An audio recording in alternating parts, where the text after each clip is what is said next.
तो बांग्लादेश की कुछ गलतियों के कारण भारत का इतना बड़ा नुकसान हो रहा है, जिस पर बहुत कम लोगों की ही नजरें जा रही हैं। दरअसल भारत के पड़ोसी देश बांग्लादेश में ऐसी घटनाएं घटित हो रही हैं जो आपको भी सोचने पर मजबूर कर देगी।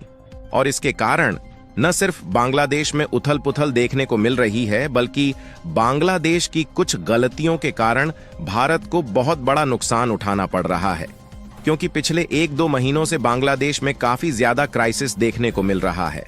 और हाल ही में खबर निकल कर आ रही है कि भारत के जो डोमेस्टिक एक्सपोर्टर है, उन्हें अपना सामान बांग्लादेश में भेजने में कई दिक्कतों का सामना करना पड़ा है, जिससे भारत के ज्यादातर एक्सपोर्टर का सामान ना के बराबर बांग्लादेश में एक्सपोर्ट हो पा रहा है। यहां तक भारत के द्वारा जिन फूड प्रोडक्ट का एक्सपोर्ट बांग्लादेश में किया जा रहा था, उन्हें अब आसानी से एंट्री नहीं मिल पा रही है, जिससे जल्दी खराब होने वाले फूड प्रोडक्ट एक्सपायर हो रहे हैं और भारत की कंपनियां घाटे में जा रही हैं। और यह स्थिति हाल ही में और भी ज्यादा गंभीर हो गई जब 5 अगस्त को बांग्लादेश की पीएम शेख हसीना अपने देश को छोड़कर भाग चुकी है और उन्होंने अपने पद से रिजाइन दे दिया है।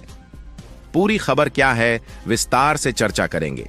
लेकिन आगे बढ़ने से पहले इस वीडियो को एक लाइक करके चैनल को सब्सक्राइब जरूर कर लीजिए, क्योंकि यह आपके लिए तो 1 सेकंड का काम है, लेकिन इससे हमारी काफी बड़ी मदद होती है। दरअसल पिछले कुछ महीनों से दुनिया भर के देशों की नजरें भारत और बांग्लादेश के रिश्ते को तोड़ने पर टिकी हुई थीं, जिसमें अमेरिका, चीन और इसके अलावा पाकिस्तान का बहुत बड़ा हाथ है।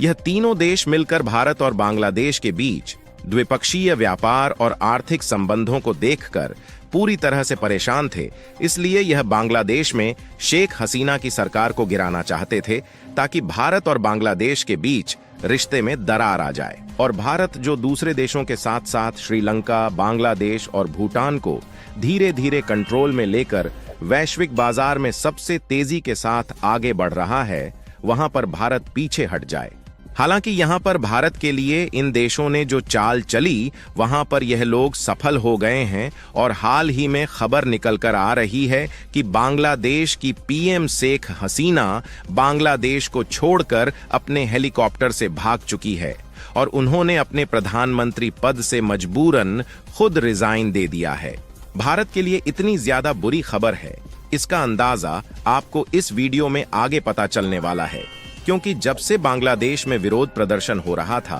तब से भारत की कई कंपनियां काफी ज्यादा नुकसान उठा रही हैं और भारत का जो बांग्लादेश के साथ बायलैटरल ट्रेड और स्ट्रैटेजिक रिलेशन था, वह धीरे धीरे कमजोर होना शुरू हो गया था। लेकिन इसका और भी ज्यादा बुरा इम्पैक्ट भारत पर पड़ रहा है। बांग्लादेश के पीएम आवास में जबरदस्त दंगों के बीच में हसीना शेख को हेलीकॉप्टर पर बैठकर जल्द से जल्द भागना पड़ा। इस बीच अचानक पीएम आवास में 20 लाख से ज्यादा लोगों की भीड़ इकट्ठा हो गई थी। इसके बाद यह हेलीकॉप्टर त्रिपुरा के अगरतला में उतर गया और भारत के द्वारा इन्हें पूरी तरह से सुरक्षा दी जा रही है। आपको बता दें कि बांग्लादेश में जो कुछ भी हो रहा है, इसका निशाना शेख हसीना नहीं बल्कि भारत है, क्योंकि बांग्लादेश में ठीक वही हो रहा है जो पिछले साल श्रीलंका में हुआ था। लेकिन ये हालात श्रीलंका से भी ज्यादा बदतर होते जा रहे हैं। दरअसल हमने आपको पहले ही बताया कि बांग्लादेश में 3 देशों के द्वारा भारत के खिलाफ एक बहुत ही बड़ा षड्यंत्र चल रहा है और भारत को गिराने के लिए इन 3 देशों में सबसे ज्यादा आगे अमेरिका है, उसके बाद चीन और पाकिस्तान हैं। यहां पर सबसे खतरनाक खेल अमेरिका ने खेला है, क्योंकि हमने देखा कि पिछले कई महीनों से अमेरिका इस कोशिश में लगा हुआ है कि भारत से पीएम मोदी और बांग्लादेश से शेख हसीना को सत्ता से हटाना है। लेकिन दोनों ही जगह पर अमेरिका को नाकामी मिली, लेकिन फिर भी अमेरिका की खुफिया एजेंसी CIA ने भारत का पीछा नहीं छोड़ा और बांग्लादेश में शेख हसीना का तख्ता पलट करके भारत को बहुत बड़ा झटका दे दिया है।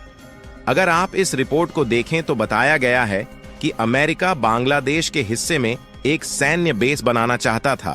ताकि वह उससे भारत पर नजर रख सके, क्योंकि जिस इलाके में अमेरिका ने मिलिट्री बेस बनाने की कोशिश की, इस इलाके में भारत के नॉर्थ ईस्ट राज्य है और यहीं पर बंगाल की खाड़ी भी मौजूद है। आपको बता दें कि भारत की जितनी भी पावरफुल मिसाइल होती है उनको बंगाल की खाड़ी में ही टेस्ट किया जाता है। इसीलिए अमेरिका इस कोशिश में जुटा हुआ था कि भारत की डिफेंस जासूसी करने के लिए वह बांग्लादेश के हिस्से में सैन्य बेस बनाए। लेकिन बांग्लादेश ने जिस तरीके से अमेरिका को बाहर का रास्ता दिखाया था, उससे अमेरिका पूरी तरह से नाराज हो गया और वह हाथ धोकर बांग्लादेश के पीछे पड़ चुका था। हालांकि यहाँ पर सिर्फ अमेरिका का ही हाथ नहीं है, बल्कि एक्सपर्ट ने दावा किया है कि इसमें पाकिस्तान और चीन का बहुत बड़ा हाथ है, क्योंकि चीन के साथ जितनी बार भी बांग्लादेश की पीएम हसीना शेख मिली है, वहां से यही बात सामने आई है कि चीन चाहता है कि भारत के साथ बांग्लादेश सभी प्रोजेक्ट रद्द कर दे और उसके बजाय वह चीन के साथ अपने व्यापारिक संबंध को मजबूत बनाए। यहाँ तक कि भारत के सिक्किम और अरुणाचल प्रदेश राज्य से होकर जो तीस्ता नदी बांग्लादेश से गुजरती है, उस पर चीन बांध बनाना चाहता था, जिसके लिए चीन ने बांग्लादेश को कई बार ऑफर दिया कि वह बहुत कम लागत में इसे खुद बनाएंगे। इसके लिए बांग्लादेश की पीएम ने पहले भारत के नरेंद्र मोदी और फिर चीन के शी जिनपिंग से मुलाकात की, लेकिन शेख हसीना ने चीन को सीधा मना कर दिया और उन्हें बता दिया कि वह बांध भारत की मदद से ही बनवाएगी, क्योंकि यहाँ जो बांध बनाया जाना है उसे तीस्ता नदी पर चिकन नेक की बेहद नजदीक बनाया जाना है, और यदि चीन कभी यहाँ पर हमला कर दे तो इससे भारत के नॉर्थ ईस्ट वाले इलाके बिल्कुल अलग हो जाएंगे। फिलहाल इस मैप पर नजर डाली जाए तो हम देख सकते हैं कि बांग्लादेश का ज्यादातर हिस्सा भारत की सीमा से सटा हुआ है। इसलिए चीन बांग्लादेश में आने की कोशिश कर रहा है, क्योंकि कश्मीर की अपेक्षा यहां से भारत के इलाके में घुसना काफी ज्यादा आसान है, और यदि चीन यहां पर आ गया तो भारत के लिए काफी ज्यादा खतरा पैदा हो जाएगा। फिलहाल अब बात कर लेते हैं कि बांग्लादेश में जो स्थितियां बिगड़ रही है, उससे इस समय भारत का किस तरीके से नुकसान हो रहा है। तो इसके लिए आपको बता दें कि इसका सीधा असर भारत की उन कंपनियों पर पड़ रहा है जो कंपनियां बांग्लादेश में अपनी फैक्ट्रीज और इंडस्ट्रीज चला रही है और वहां पर सामानों का प्रोडक्शन किया जाता है, जिसमें इंडियन कंज्यूमर कंपनी जैसे कि इमामी, मैरिको, पिडीलाइट इंडस्ट्रीज, गोदरेज और एशियन पेंट्स जैसी अन्य प्रोडक्शन कंपनियां शामिल हैं, जो कि बांग्लादेश में बुरी तरीके से प्रभावित हो रही है। इसके अलावा भारत की एग्रीकल्चर और फूड प्रोडक्ट का एक्सपोर्ट करने वाली जो कंपनियां हैं, उन्हें काफी नुकसान उठाना पड़ रहा है, क्योंकि ज्यादातर जो प्रोडक्ट बांग्लादेश में एक्सपोर्ट करने के लिए प्रोड्यूस किए गए थे, वे एक्सपायर हो रहे हैं। हालांकि हम आशा करते हैं कि बांग्लादेश की सिचुएशन जल्द ही दोबारा से ठीक होगी और भारत की कंपनियां अपने राह पर वापस लौटेंगी। बाकी आप लोगों को क्या लगता है कि बांग्लादेश और भारत के बीच आगे चलकर क्या होने वाला है? अपनी राय कमेंट में जरूर बताएं और इस वीडियो को